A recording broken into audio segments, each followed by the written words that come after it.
രാജ്യത്തെ ഞെട്ടിച്ച ഹണിമൂൺ കൊലപാതകത്തിന് വീണ്ടുമൊരു ആവർത്തനം.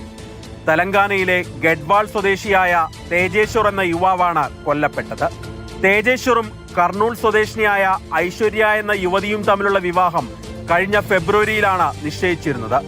എന്നാൽ ഇതിനു മുൻപേ ഐശ്വര്യയെ കാണാതായി. കുറച്ചുനാൾ മുൻപ് മടങ്ങിയെത്തിയ ഐശ്വര്യ തേജേശ്വറിനെ കണ്ട് വിവാഹം ചെയ്യണമെന്ന് ആവശ്യപ്പെട്ടു.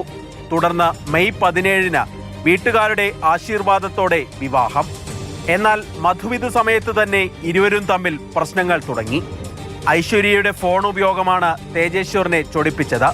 ഇത് പലപ്പോഴും വലിയ തർക്കങ്ങളിലേക്ക് എത്തിച്ചു. കഴിഞ്ഞ ദിവസം കാറുമായി പുറത്തുപോയ തേജേശ്വറിനെ കാണാതായി. തുടർന്ന് കുടുംബം നൽകിയ പരാതിയിൽ പോലീസ് നടത്തിയ അന്വേഷണത്തിൽ നന്ദിയാലിന് സമീപത്തെ കനാലിൽ നിന്ന് മൃതദേഹം കണ്ടെടുത്തു.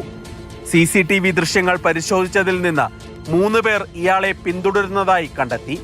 ഇവരെ പിടികൂടി ചോദ്യം ചെയ്തതോടെയാണ് കൊലപാതകത്തിന്റെ ചുരുളഴിയുന്നത്.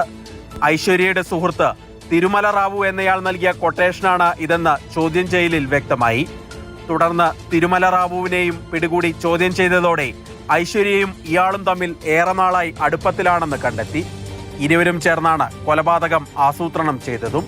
തേജേശ്വറിന്റെ ലൊക്കേഷൻ വിവരങ്ങൾ കൊലപാതകികൾക്ക് ഐശ്വര്യ കൈമാറിയിരുന്നതായും കണ്ടെത്തിയിട്ടുണ്ട്.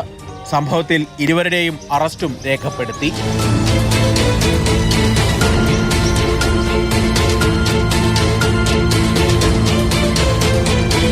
മാതൃഭൂമി ന്യൂസ്, ഹൈദരാബാദ്.